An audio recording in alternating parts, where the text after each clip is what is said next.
चैतन्य चरितामृत आदिल सप्तम परिच्छेद।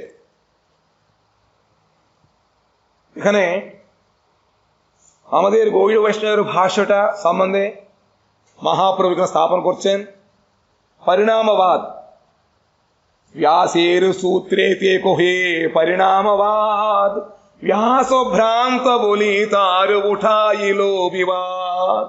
তখন প্রকাশানন্দ সরস্বতীকে মহাপ্রভু বললেন ব্যাসের সূত্র মধ্যে একমাত্র শক্তি পরিণামবাদ ছাড়া আর কিছু বাদ নেই। তখন বললেন মায়াবাদীরা বলেন ব্যাস ভ্রান্ত হয়েছে, সেই জন্য এখন একরকম কথা পরে একরকম কথা বলছে। পরিণামবাদী ঈশ্বর হয়েন বিকারী এত কহি বিবর্তবাদ স্থাপনা যে করি। আরো বলছেন গুরুকে ভ্রান্ত জ্ঞানে মায়াবাদীর বিবর্তবাদ। তারা বলেন কি পরিণামবাদে পরিণাম যদি বলতে হয় তাহলে ভগবান যদি বিকারী হয়ে যান, ব্রহ্ম বিকার হয়ে তো তাদের হিসাবে জীব হয়েছেন, বিকার কি করে হবে? নিত্য বস্তু বাস্তব বস্তু। এদিকে বলা হচ্ছে তিনি সবসময় সত্য বস্তু সচ্চিদানন্দময় বিগ্রহ। তিনিও যদি এই মায়িক জগতে এসে যদি মায়িক গুণের মধ্যে যদি আক্রান্ত হয়ে যায়, মায়া ধরে জীব হয়ে যায়, তাহলে তার শক্তিটা কোথায়? বিকার কি করে হবে? বিকার হবে না। কিন্তু তারা বলেছে এর মধ্যে তারা সমাধান না করতে পেয়ে বিবর্তবাদ স্থাপন করতে পেরেছে। वस्तुतः परिणामवाद সেই সে প্রমাণ দেহে আত্মবুদ্ধি হয় বিবর্তের স্থান। বস্তুতः বাস্তবকে পরিণামবাদটাই প্রমাণ সিদ্ধান্ত, কিন্তু যখন বিবর্তবাদ করা হয় তখন দেহে আত্মবুদ্ধি এসে যায়। দেহে আত্মবুদ্ধি, এই আত্মাটা কখনো বিকার হয় না। এই দেহের মধ্যে থাকার জন্য দেহটাই বিকারীভূত হয়। বেকার মানে কি বুঝতে পেরেছেন? বেকার মানে কি? বাঞ্ছা এইভাবে বিকৃতি হওয়া, প্রকৃতি বিকৃতি। প্রকৃতি মানে যেরকম জিনিস সেরকম ঠিক থাকবে, বিকৃতি মানে একবারে দুধ ছিল দই হয়ে গেল, বেকার হয়ে গেছে, তার মধ্যে একটা অবগুণ এসে পড়ে যায়। পরিণামটা পরিণাম ঠিকই, কিন্তু এই পরিণামটা কিরকম বিকৃত হয়ে যায়। সচ্চিদানন্দময় বিগ্রহ কখনো মায়াবদ্ধ হতে পারবে না, মায়াবদ্ধ হলে বিকার হয়ে যায়। যে দেহাত হচ্ছে এইটা আমার, এইটাই এইরকম প্রাপঞ্চিক বস্তুর প্রতি এত আসক্তি এসে উপস্থিত হয়ে যায়। সেই জন্য বস্তুতः পরিণামবাদটাই সে প্রমাণ। अविचिन्त्य शक्ति युक्त श्री भगवान इच्छाई जगत रूपे पाई परिणाम। विवर्तवादটা কি খণ্ডনা করছেন মহাপ্রভু এখানে? অচিন্ত শক্তিমান ভগবান, ভগবানের শক্তিটা অচিন্ত, আমাদের বুদ্ধি দ্বারা চিন্তা করা যাবে না, তর্ক দ্বারা এখানে চলবে না। অচিন্ত শক্তি, অবিচিন্ত শক্তি যুক্ত শ্রী ভগবান, ভগবান তিনি অবিচিন্ত শক্তি যুক্ত। ইচ্ছাই জগৎ রূপে পাই পরিণাম, ভগবানের ইচ্ছা দ্বারাই ভগবান পরিণাম হন না, ভগবান শক্তিটাই পরিণাম হয়।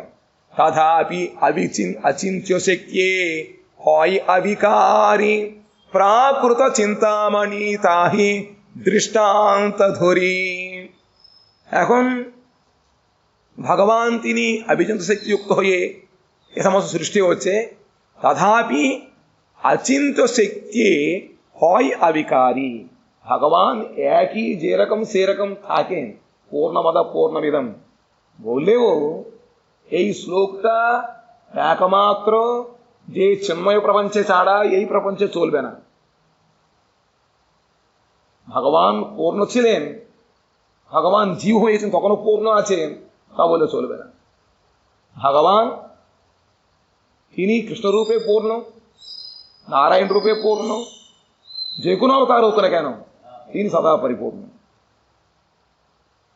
সেই রকম ভগবানের মধ্যে যত প্রকার अवतार एलेवो तिनी परिपूर्ण थाकें आ तथापि अचिंत शक्ति হয় अधिकारी এত প্রকার তিনি সৃষ্টি আদি কার্য করলেও তিনি কখনো বিকৃত হন না, বিকারী হন না।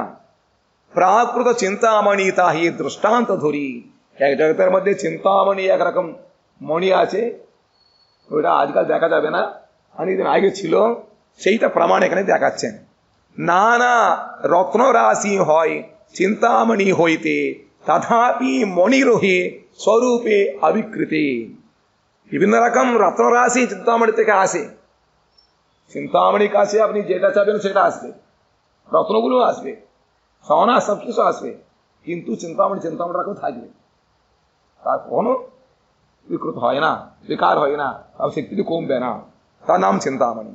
তথাপি হো মণি রহে স্বরূপে অবিকৃত, নিজে নিজে মতো থেকেই এতগুলো তার থেকে আসে। যখন সামান্য প্রাপঞ্চিক চিন্তামণিতে এত শক্তি থাকলে যে ভগবান তিনি অবিচিন্ত শক্তিমান তার মধ্যে থাকে না কেন? নিশ্চয় থাকবে। প্রাকৃত বস্তুতে যদি অচিন্ত শক্তি হয়, ঈশ্বরের অচিন্ত শক্তি ইথে কি বিস্ময়। এই প্রাপঞ্চিক বস্তু চিন্তামণির মধ্যেই এইরকম তর্কের যে ঊর্ধ্বে যে শক্তিটা সম্পন্ন হলে যে ঈশ্বর ভগবান তিনি অবিচিন্ত শক্তি চিন্ময় পুরুষ, তার মধ্যে এগুলো হবে না, এরকম হয়, এগুলো কোনো ఆశ్చర్య নাই, হয়। చైతన్య మహాప్రభు కాశీ క్షేత్రములో ఈ మాయావాదం ఉద్ధరించడం కోసం వచ్చినటువంటి సభలో ఆయన వేదాంతం యొక్క అర్థాన్ని చెబుతూ వేదాంతములు చెప్పినటువంటి పరిణామవాదాన్ని పక్కన పెట్టి వ్యాసుల వారే పరిణామవాదం చెప్పారు. దాన్ని గ్రహించకుండా శంకరాచార్యులు వీళ్ళందరూ కూడా భగవత్ పరిణామవాదము, వివర్తవాదము, వివర్తం అంటే భగవంతుడే వికారము చెంది ప్రపంచము జీవులు అయ్యాడనేటువంటి ఒక సిద్ధాంతం అన్నమాట. ఎందుకంటే భగవంతుడు తప్ప ఇంకెవరు లేరు కాబట్టి ప్రపంచంలో భగవంతుడు తెలుసు, భగవంతుడు తయారయ్యాడు అనుకుంటారు. కానీ వ్యాసుడు వారు ఆ ఉద్దేశం చెప్పలేదు.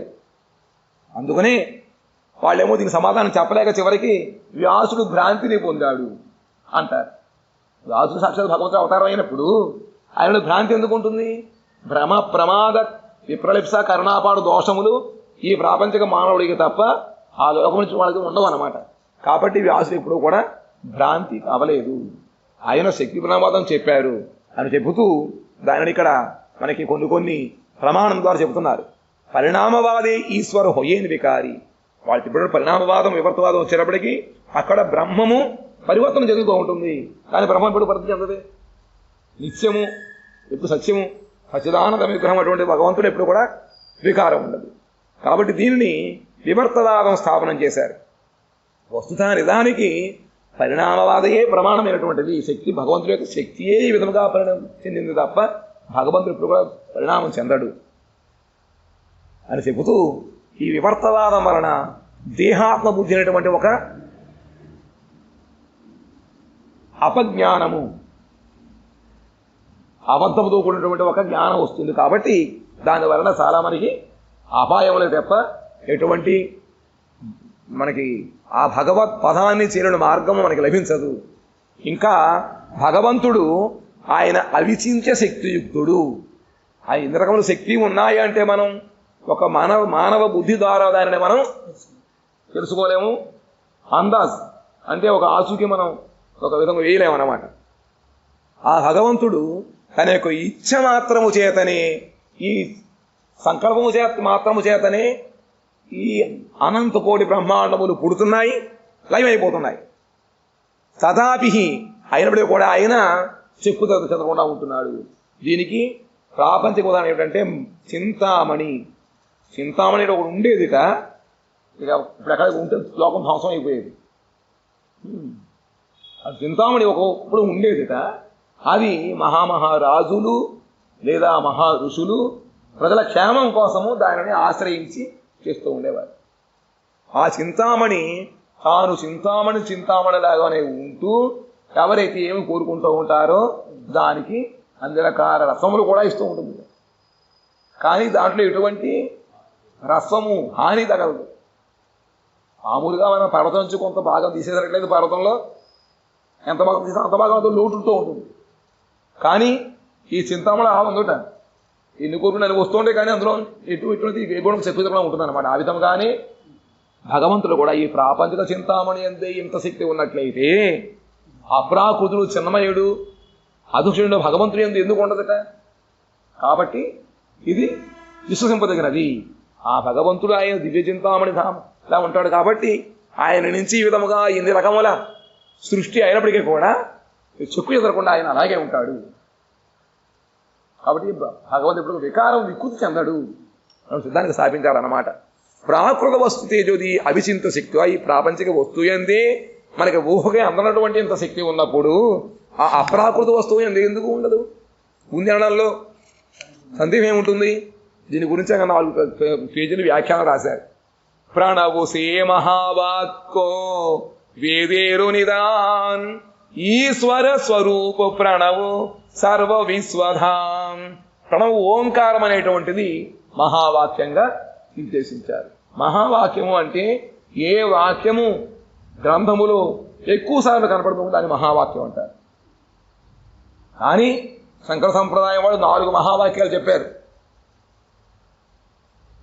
ఏకమేవ ద్వితీయం బ్రహ్మ, ప్రజ్ఞానం బ్రహ్మ, జీవో బ్రహ్మ ఇవ నాపరః, ఇంకొకటేదో ఉంది అహం బ్రహ్మాస్మి. ఈ 4 రకాల వాక్యాలను మాత్రమే వాళ్ళు మహావాక్యం చెప్పారు. కానీ ఇవి మహావాక్యం కాదు. అందులో ఒక్క చోట 2 చోట్ల కనపడేది, మిగతా ఎక్కువ కనపడదు అనమాట. కానీ ఓంకారం సర్వత్రా ఉండదు కాబట్టి ఓంకారమే మహావాక్యం, మహాత్మ సిద్ధాంతం. ప్రణవసే మహావాక్కో వేదేరు నిదాన్. ఆ వేదములకు మూలము ఓంకారం, అదే ప్రణవు మహావాక్యము. ఈశ్వర స్వరూప ప్రణవ్ सर्व विश्वधाम। और बोलছেন ईश्वरेर स्वरूप, प्रणव हलो भगवानेर स्वरूप, सर्व विश्वेर निदान। सर्वाश्रय ईश्वरेर करी प्रणव उद्देश, तत्वमसि वाक् होय వేదేరు ఏకదేశి తత్వమసి. మర్చిపోయాం, 4 వాక్యాలుగా కూడా ఉందన్నమాట. ఎక్కడ చెప్పేస్తాం కానీ తత్వమసి అనేటువంటి ఒక వేదాంతంలో ఉన్నటువంటి ఒక వాక్యము, అది ప్రాదేశిక వాక్యము. అంటే వేదేరు ఏకదేశం, ఒక చోట ఉండేటువంటి వాక్యము తప్ప వేదాంతములో అన్ని చోట్ల ఈ వాక్యం కనపడదు. ప్రణవ మహావాక్యతః కొరి ఆచ్ఛాదన్, మహావాక్యే కొరి తత్వమసీర స్థాపన్। किंतु ये वेदर मध्य प्रणवटा ही महावाक्य, ये प्रणव के आच्छादन कोरिया, ओंकार के आच्छादन कोरे, ये तत्वमसी అయితే ఈ మహావాక్యములు స్థాపన కోరేచే. ఇంకా వాడు 4 వాక్యాలని మహావాక్యములో చెబుతూ ఉంటారు. మహావాక్యం అంటే వేదాంతములో లేదా వేదములో ఎక్కువసార్లు కనుక కనబడి దాన్ని మహావాక్యం అంటారు. కానీ ఎక్కువగా కనబడేది ఓంకారమే తప్ప వాడు చెప్పిన వాక్యములు కాదు. తత్వమసి, నువ్వే ఆయనై ఉన్నావు, అటువంటి అర్థం చెప్తూ ఉంటారు. ఇంక వేరే అర్థం కాదు, వైష్ణవ వేరుగా అర్థం చెప్పారు. కానీ వీడు చెప్పేటువంటిది తత్వం అసి, ఆయన నువ్వే, నువ్వే ఆయన నువ్వే అయి ఉన్నావు. కాబట్టి అహం బ్రహ్మాస్మి, నువ్వే భగవంతుడివి. దీనిని వాళ్ళు ప్రమాణం మహావాక్యం చెప్తారు. కానీ మహావాక్యం ఏకదేశ వాక్యము, అందులో 1-2 చోట్ల మాత్రం కనబడుతుంది తప్ప ఇది సర్వత్రా మనకు దర్శించేటువంటి వాక్యము కాదు. కానీ ఏదైతే ప్రణవవాక్యం ఉందో ఓంకారాన్ని దాన్ని కప్పేసి దాన్ని దాడి చేసేది పక్కన పెట్టి దాని గురించి చర్చించకుండా ఈ తత్వమసినే ఎక్కువగా వాళ్ళు చెబుతూ ఉంటారు. కాబట్టి ఇది తప్పు. సర్వవేద సూత్రే కొరే కృష్ణేరు అభిధాన్, ముఖ వృత్తి ছাড়ি কইলো লক্ষণা ব্যাখ্যান। আর বলছেন वेद सूत्रेर मध्य समस्त सूत्रगुली कृष्ण के अभिधान कोरिया, माने कृष्ण के ज्ञापन कोरिया, कृष्ण के उद्देश्य कोरिया, ओखाने सब किछु वाक्यगुली आछे। किन्तु सेई वेदांतेर मुख्य वृत्तिटा पाशे रेखे दिए जे लक्षणा वृत्ति व्याख्याटा स्थापन करेছে, किन्तु सब জায়গায় लक्षणा वृत्ति নিতে হবে না, बुद्धिमान होते होबे। बोले से बोले सब किछु एक জায়গায় রেখে একমত सब एक জায়গায় হবে না। అద్వేష సర్వభూతానాం మైత్ర కరుణ ఏవచ ఉంది. అదే మళ్ళీ విద్యా వ్యయ సంపన్ని బ్రాహ్మణే గవిహస్తిని ఇవన్నీ ఉన్నాయి. అలా అని చెప్పి అందరినీ ఒక ప్లాట్గా తెచ్చేసి అందరూ ఒకే చెప్పి చేసేస్తారు, అది పనిచేయదు. మళ్ళీ చెబుతున్నారు, నీకు భజన సాధన చేసేటప్పుడు ఎవరైతే నీకన్నా ఎక్కువ ఉన్నతి స్థితిలో ఉన్నారు లేదా ఎవరి యొక్క ఉద్దేశం భగవంతుని పొందడం కోసం ఉందో వాళ్ళ యొక్క సంగతి చేయమని చెప్పారు. అందులో మళ్ళీ చెప్పారు, కనిష్టే ఆదర్, మధ్యమే ప్రణతి, ఉత్తమే శుశ్రూష. ఆ విధంగా భేదం కూడా చెప్పుకొచ్చారు. కాబట్టి దీనాచరించలో మనం బుద్ధికి ఉపయోగం చేసుకోవాలి. కాబట్టి అన్నీ ఒకటే చేసేస్తే సరిపోదు, చెప్పింది చేసేస్తూ ఉంటాం, పోతూ ఉంటాం, పొలవమంటే కుదరదు. ఆ విధముగానే దీన్ని కూడా మనం తెలుసుకోవాలన్నమాట. ఏది ఇంకా సర్వవేద సూత్రేరు కొరే కృష్ణేరు అభిధాన్. అది సర్వవేద సూత్రములు కూడా కృష్ణుడి గురించే ముఖ్యంగా చెబుతున్నాయి. ఆ ఎక్కడెక్కడైతే మనకి తేటతెల్లముగా అర్థం వస్తుంది దాన్ని తీసుకోవాలి తప్ప అర్థమయ్యే వస్తువులు కూడా మనం కనుక ఈ లక్షణావృత్తి ద్వారా విన్నట్లయితే అది పనిచేయదు. కొన్ని మాటలు మనకి సహజముగా అర్థమవుతూ ఉంటాయి, కొన్ని మాటలు సహజముగా అర్థము కావు. కాబట్టి ఎక్కడైతే అర్థము కావో దానిని లక్షణావృత్తి ద్వారా మనం తెలుసుకోవాలి. అందుకనే యద్యదాదరి శ్రేష్ఠ, పెద్దలు ఏ విధంగా మనకు నడుస్తున్నారో వాళ్ళని ఆదర్శంగా నడుస్తూ ఉండాలి. లేకపోతే ఎట్లయితే ఈ విధంగా శిక్షస్ వస్తూ ఉంటాయన్నమాట, దాంతో బాధలు ప్రారంభమవుతూ ఉంటాయి. కాబట్టి ప్రతిదీ కూడా మనము జాగ్రత్తగా చూసి పెడుతూ ఉండాలి. అందుకనే ఇక్కడ ముఖ్య వృత్తిని వీళ్ళు వదిలిపెట్టేశారు, లక్షణావృత్తిని వ్యాఖ్యానం మొదలు పెడుతున్నారు. స్వత ప్రమాణ వేదో ప్రమాణ శిరోమణి লক্ষণা করলে শত প্রমাণতাহানি। আর বলছেন বেদ শত প্রমাণ, বেদ নিজেই প্রমাণ, বেদকে স্থাপন করিবার জন্য আরেকটা প্রমাণ দরকার হয় না, কিন্তু লক্ষণাবর্তিতে আরেকটা প্রমাণকে নিয়ে এসে সঙ্গে জোগাড় করে, সেই জন্য তো ওখানে খেটে যায়। শত প্রমাণ বেদ প্রমাণ শিরোমণি লক্ষণা করলে শত প্রমাণের হানি হয়। শতপ্রমাণতা যখন লক্ষণাবৃত্তিটা অবলম্বন করা হয় তখন বেদের শতপ্রমাণতাকে হানি হয়ে যায়। ये মতো প্রতি সূত্রে সহজার্থ ছাড়িয়া গৌণার্থ ব্যাখ্যা করে সব কল্পনা করিয়া, কিন্তু শঙ্কর সম্প্রদায়ের লোকেরা ওরা কি করে এরকম প্রতি বেদান্ত সূত্রের সহজ অর্থটা ছেড়ে দিয়ে তারা গৌণবৃত্তি অবলম্বন করিয়া মুখ্যবৃত্তিকে ছেড়ে দিয়ে এরকম তারা ব্যাখ্যা করিয়া কল্পনা করিয়া থাকে। এই মতে প্রতি সূত্রে করেন দূষণ, শুনি চমৎকার হইল সন্ন্যাসীরগণ। এইভাবে মহাপ্রভু প্রতি সূত্রের অর্থটা শঙ্করাচার্য যেটা দিয়েছেন সেটা খণ্ডন করিয়া যে সহজভাবে যে অর্থ আছে সেটা বললেন। শুনে সবাই অবাক হয়ে গেছে, সত্যি তো কি এরকম বলছে, তো এর মধ্যে কোনো দোষ নেই। যারা বলছে শঙ্করাচার্য তারা সব কিছু দোষ মধ্যে দেখা যাচ্ছে, তারা చమత్కార్ পেলেন సమస్త సన్యాసిగণ। ఈ విధముగా ప్రణవ మహావాక్యము వేదాంతములో ప్రతి సూత్రము కూడా కృష్ణుడిని భగవంతునే ఉద్దేశించి చెబుతూ ఉన్నాయి. కానీ ప్రాదేశికమైన తత్వమసిని వాళ్ళు ప్రణవ మహావాక్యంగా స్థాపన చేస్తూ ఉంటారు. సర్వసూత్రము కూడా కృష్ణుడినే నిరూపిస్తున్నాయి.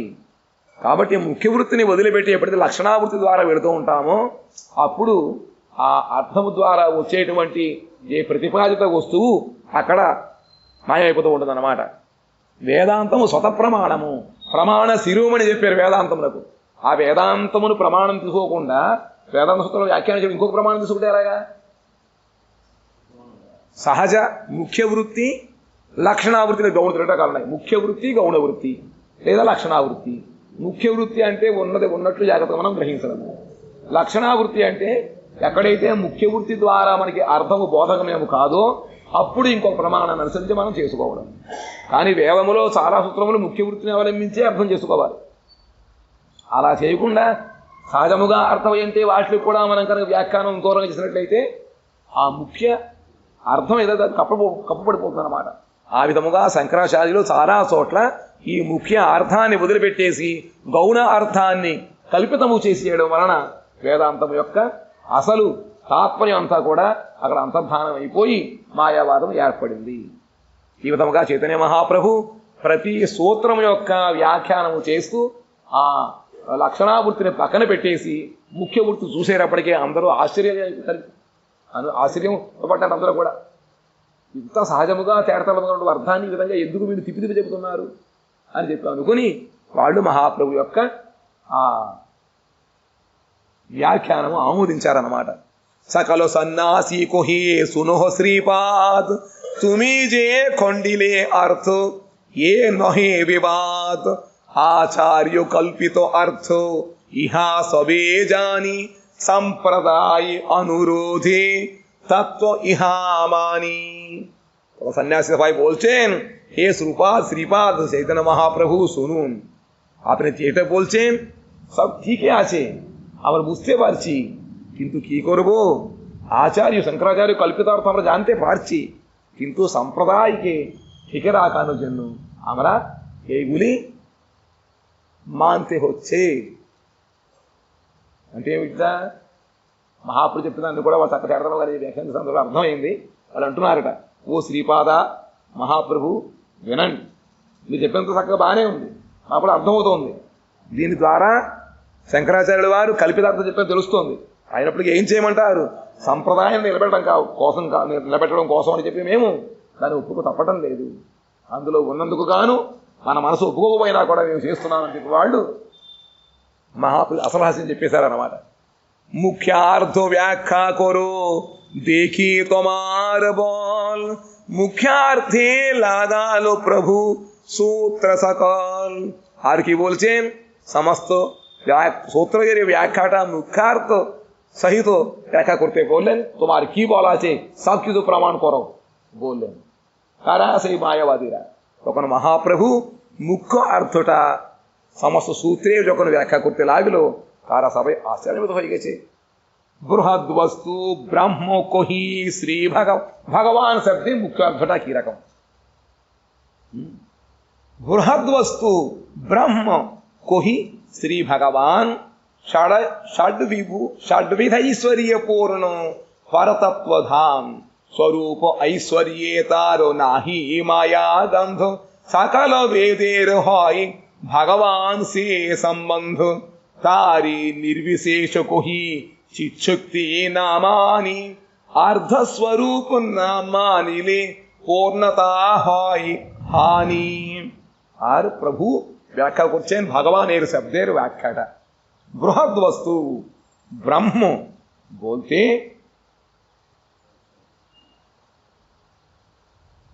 পরিপূর্ণ শ্রী ভগবান, ষড়বিধ ঐশ্বর্যপূর্ণ ভগবান, আর পরতত্ত্ব ধাম, পরতত্ত্বের ধাম হলেন শ্রী ভগবান, তাকে ব্রহ্ম বলা হয়।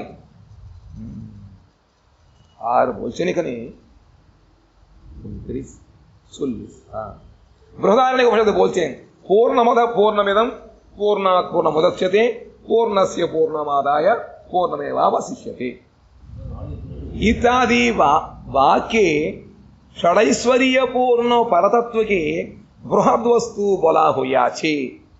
षडैश्वर्य परिपूर्ण भगवान के ही ब्रह्म बोलिया कोई उपनिषदे व्याख्या करा হয়েছে। पुराण सकले भगवत शब्दे সেই সকল లక్షణ లిఖిత হইয়াছে। ఇంకా ఉపనిషత్తు యొక్క అర్థం తెలుసుకోవడం కోసము పురాణాలను ఆశ్రయించాలి కాబట్టి పురాణములలో కూడా భగవత్ శబ్దానికి ఈ విధముగా అర్థం చెప్పారు, షడైశ్వర్య పరిపూర్ణ భగవంతుడు అని చెప్పి। সেই స్థలే శ్రీ భగవాన్ శబ్ద దిలేయి శబ్ద చరితార్థ హాయ్। కాబట్టి ఎక్కడెక్కడైతే భగవంతుడు చెప్పారో అక్కడక్కడ బ్రహ్మము అంటే భగవంతుడు అని మనం తెలుసుకోవాలన్నమాట। అతయేవ సంపూర్ణ వేదే భగవాని ఏకమాత్ర సంబంధం। కాబట్టి సమస్త వేదములో కూడా ఆ భగవంతుడినే బ్రహ్మమునే సంబంధముగా చెప్పబడింది అన్నమాట। ఆ బ్రహ్మము అంటే షడైశ్వర్య పరిపూర్ణ భగవంతుడు, ఆయనే సచ్చిదానంద విగ్రహుడు, ఇటు మాయాగంధము లేనటువంటి ఐశ్వర్య స్వరూపములో ఐశ్వర్యం ఉన్నటువంటి ఆయనే భగవంతుడు, ఆయనే సంబంధం అని చెప్పి మనం తెలుసుకోవాలి। ఇంకా భగవాన్ అతేవ సంపూర్ణ వేదే భగవాని ఏకమాత్ర సంబంధం। సమస్త వేదములో కూడా భగవంతుడినే సంబంధముగా చెప్పబడింది। భగవాన్ నిర్విశేష గుణకే క్రోడీభూత కొరియా నిత్య సవిశేషో। భగవాన్ నిర్విశేష గుణములని క్రోడీకరించి ఆయన పక్కనే పెట్టాడు। కొరియా నిత్య సవిశేష, నిత్యము ఆయన సవిశేషముగా ఉంటాడు. భగవంతుడిలో సవిశేష విషయం రెండు ఉన్నప్పటికీ కూడా ఆయన ఎప్పుడు కూడా నిరంతరము సవిశేషుడే. యద్యత్ జల్పితం, నేను శ్లోకం అది చాలా చోట్ల బ్రహ్మము నిర్విశేషం చెప్పినప్పుడు కూడా చివరికి అన్ని సూత్రములు భగవంతుడు సవిశేషత్వాన్ని స్థాపించాయి. కాబట్టి భగవానుడు నిరంతరము సవిశేషుడే. తాహాకి నిర్విశేష బోల తాహారు చిత్శక్తి నామాన. ఒకసారి భగవంతుడు నిర్విశేషం చెప్పినట్లయితే భగవంతు చిన్మయ స్థితిని మనం ఒప్పుకోకపోయినట్లు అవుతుంది అన్నమాట. కానీ ఆయన అచించే గుణ స్వరూపుడు భగవంతుడు కాబట్టి ఆ చిన్మయ స్థితి కూడా ఆయనలో ఉంది. దానితో ఒప్పుకోకపోతే అది అర్ధకుక్కుటి న్యాయం అవుతుంది. సగం ఒప్పుకొని సగం ఒప్పుకోకుండా ఎలా ఉంటుందో ఎలాగ మరి పూర్వం ఒప్పుకోవాలంటే ఈ దాని సమంజసము అన్నీ కూడా సమానముగా మనం సమంజసము చేసి సమన్వయం చేసి దాన్ని చూసుకోవాలన్నమాట. అది తెలియని వాళ్ళు సగమే దాన్ని తీసుకుంటూ దాన్ని చెప్తూ ఉంటారు. ఏదైనా సరే బ్రహ్మోచిత్ శక్తి విశిష్టో సవిశేష అతయేవో అర్ధస్వరూప్ నామానిలే పూర్ణతారు హాని హాయ్. భగవంతుడి యొక్క సకరూపమనే మనం చూసుకున్నట్లయితే అది ఏమవుతుందట, పూర్ణత్వానికి హాని కలుగుతుంది. కాబట్టి పరిపూర్ణ భగవంతుడు మనం తీసుకోవాలి అంటే ఆయన సవిశేషుడు, నిర్విశేషుడు. నిర్విశేషుడు ఎక్కడ? మాయ గుణములు లేనివాడు నిర్విశేషుడు, చిన్మయ గుణంలో ఉన్నవాడు సవిశేషుడు. కాబట్టి ఆ విధముగా దానిని మనము సమన్వయం చేసుకోవాలి తప్ప పై దాన్ని మనం సమగ్రమైన భగవంతుడి యొక్క వేద ఉద్దేశం మనం చేసుకోలేవాడు అవుతాము. ఇంకా శ్రవణాది సాధన భక్తి ఉపాయవ అభిధేయు. కాబట్టి సంబంధం ఏమిటో వేదం ప్రకారం సంబంధము భగవంతుడు, ప్రతిపాద్య వస్తువు భగవంతుడు. ఆయన పరిపూర్ణమైనటువంటి సచ్చిదానందమయ పురుషుడు, ఇంకా సకల ఐశ్వర్య గుణ సంపూర్ణుడు. ఇవన్నీ అన్నమాట. ఇంకా రెండవది ఆయన ఏ విధంగా పొందాలి దానికి చెప్తున్నారు. శ్రవణాది సాధన కేవలము శాస్త్రయోనిత్వాత్, శాస్త్రముని మనం శ్రవణము చేయడం ద్వారా మాత్రమే భగవంతుని పొందగలుగుతాము. భగవాన్ ప్రాప్తి హేతు जे कोरी उपाय श्रवणादि भक्ति कृष्ण प्राप्ति सहाय. सही भगवान के पावार जन्नु प्राप्ति हेतुटा की उपायटा की एकमात्र श्रवण आदि. श्रवण आदि बोलते नवदा भक्ति. श्रवणम कीर्तनम स्मरणम पादसेवनम अर्चनम वंदनम दास्यम सख्यम आत्मनिवेदनम. यही नवदा भक्ति द्वारा मात्र कृष्ण प्राप्ति लाभ है. সেই সর্ববেদের অভিধেয় নাম সাধনা ভক্তি হইতে হয় প্রেমের উদ্গম. সেই জন্য বলছেন সর্ববেদেরই অভিধান অভিধেয় বস্তুটা কি একমাত্র সেই নবদা ভক্তি, সাধনা ভক্তিকে বলা হয়. এই ভক্তির দ্বারাই ভগবানের প্রতি প্রেমটা অথবা সেই সম্বন্ধ বস্তু সে ভগবানকে লাভ করা যাবে. ఇంకా రెండవది అను భగవంతుని పొందే మార్గాన్ని అభిధేయం అంటారు. దాది శ్రవణములు, శ్రవణ కీర్తన అంటే నవదాభక్తి అని చెప్పి ప్రతిపాదిస్తోందిట వేదము. భగవంతుడి యొక్క ప్రాప్తికి హేతు కారణం ఏమిటా, దానిని ఉపాయం అంటారు. అదే శ్రవణాది భక్తి. శ్రవణాది అంటే నవదాభక్తి అన్నమాట. కృష్ణుడు పొందడానికి అదే ఉపాయము. కాబట్టి అది అభిధేయంగా చెబుతోంది వేదము. సర్వవేదము, వేదం అన్ని చోట్ల కూడా ఈ అభిధేయము అనేటువంటి దాన్ని సాధన భక్తిని ఉద్దేశించింది. మూడవది ప్రయోజనము. కృష్ణ ప్రేమయే ప్రయోజనముగా శాస్త్రం చెబుతోంది, వేదం కూడా చెబుతోంది. కృష్ణేరు చరణే హాయి జ్యోతి అనురాగ్ কৃষ্ণ বিনু অন্যত্র তার নাহি রহে রাগ। কৃষ্ণের চরণে যদি অনুরাগ লাভ করা যায় তাহলে সেই ভগবত বস্তু ছাড়া অন্য বস্তুর প্রতি আমাদের আর অনুরাগ হবে না অথবা আসক্তি জন্মে না। এখন আমরা জানলাম যে ভগবান কৃষ্ণ প্রাপ্তিটাই আমাদের সাধনের মুখ্য উদ্দেশ্য, কিন্তু ভগবানের চরণে অনুরাগ না লাভ করার দরুন আমরা দেশের প্রতি অনুরাগ এর মধ্যে আমরা পড়ে আছি। কিন্তু যখন ভগবানের প্রতি অনুরাগ বাড়বে তখন এইগুলো কিছু বোধগম্য হয় না। আর পঞ্চম পুরুষার্থ সেই প্রেম মহাধন কৃষ্ণের মাধুর্য রস করাই আস্বাদন। পঞ্চম পুরুষার্থ। আর আগে পর্যন্ত চতুর্থ ফল পুরুষার্থ সিদ্ধার্থম অনেক কিছু কাজগুলো করা হয়েছে, কিন্তু বেদের মুখবৃত্তির দ্বারা আমরা জানতে পারলাম কি একমাত্র পঞ্চম পুরুষার্থ যে এতক্ষণ পর্যন্ত জানতে পারি নাই, সেই পুরুষার্থটা কি কৃষ্ণ প্রাপ্তি, সেটাই পঞ্চম পুরুষার্থ বলা হয়েছে। সেটা কি ভগবানের প্রতি প্রেম ধন, কৃষ্ণের মাধুর্য রস আস্বাদন, সেই প্রেম থাকলে আমরা পাবো। প্রেমা হইতে কৃষ্ণ হয় নিজ ভক্তবশ, প্রেমা হইতে পাই কৃষ্ণের সেবা সুখরস। ভগবত কৃষ্ণের প্রতি যখন প্রেম আমরা লাভ করতে পারবো, তখন ভগবান নিজেই সেই আমাদের বশ হয়ে যান, আমাদের কথাটা ভগবান তখন গ্রহণ করবেন।